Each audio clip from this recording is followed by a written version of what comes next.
Parshas Tazria-Metzora. The truth is that human life begins at conception. Parshas Tazria-Metzora identifies the symptoms of morally degraded human attitudes and the remediation efforts that restore cleanliness to our thoughts, words, and deeds.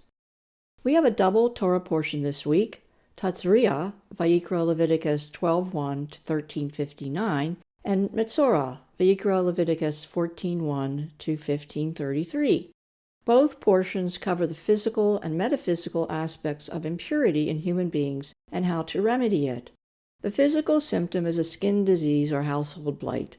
The metaphysical malady is ungodliness. The remedy is teshuvah. Tazria means conceives. Tazria opens with a list of rituals needed to purify a woman after childbirth.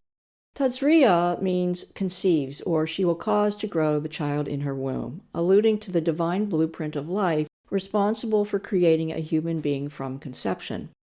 Mothers devote much energy to growing children before birth and nurturing their development afterwards. Good parents encourage their children to grow into spiritually mature people who truly reflect the image of God. In Tazria, we learn that zarat, light-colored lesions on garments, body, or head, indicate the character defects of gossip, slander, and haughtiness. This unsightly physical condition, together with imposed social isolation, drives the sufferer to abandon malicious truth-telling, justified fault-finding, and self-righteous egotism.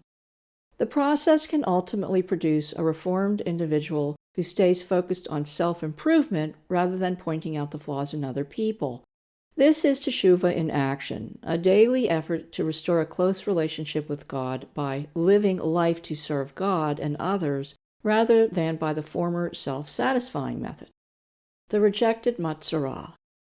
Metzora describes specific rituals necessary to purify a Metzora, a person afflicted with anomalous skin lesions or a blighted dwelling, symptoms of a spiritual disconnection from God.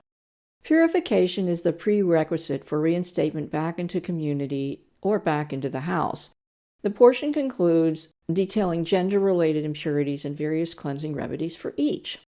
Our Haftorah portion this week, 2 Malachim, Kings 7:3-20, features 4 men with zarat quarantined outside the city gate. The prophet Elisha and his antagonist, King Jehoram of Israel. The king blames Elisha for allowing the invasion of Samaria by the city-state of Aram.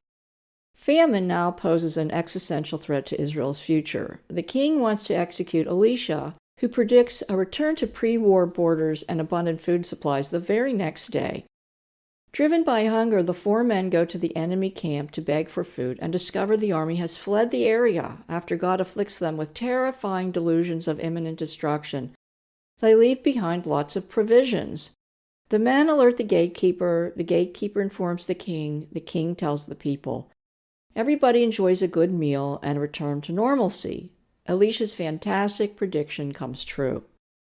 Abortion lies separate us from God. Our metaphysical state of being, or spiritual health, or moral condition if you prefer, depends upon our closeness with the divine presence. God gives us an innate desire to grow closer to Him and to a life based in Torah principles. Too often our spiritual growth stalls due to fears, personal ambitions, misinformation, misunderstanding of Torah fundamentals, and worldly distractions. These pitfalls invariably result in an acute personal crisis. Disappointments, heartache, emotional and mental disturbances indicate a profound separation from God's presence. We are spiritually sick. Our sages explain that spiritual suffering comes from an imbalance between compassion and disciplined strength. Successful restoration depends on rebalancing these personal attributes through education, teshuvah, and relying on God's direction and mercy.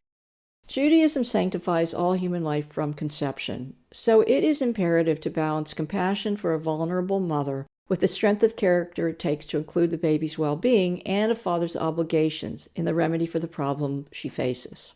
This whole life approach saves lives, strengthens families, and fortifies the spiritual health of all involved. Solutions that abandon women and children to the abortionist and fail to support men's responsibility for their unborn children increase spiritual sickness. Welcome home. We recognize that good people often fall under the spell of baby-killing profiteers, eugenicists, and their propaganda. We ought not judge too harshly those who suffer, as many of us once did.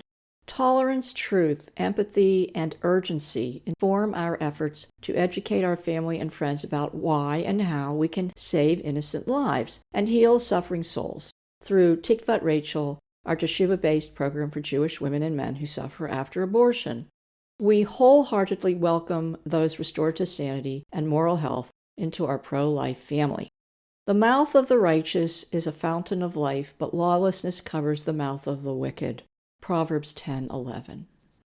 May there be abundant peace from heaven and good life upon us and upon all Israel. Amen. Cecily Routman is the founder and president of the Jewish Pro-Life Foundation.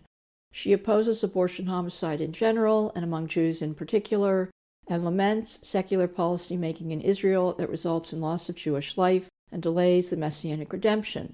Cecily envisions a Torah-based Holy Land of Israel and a world that respects the life of every human being from conception.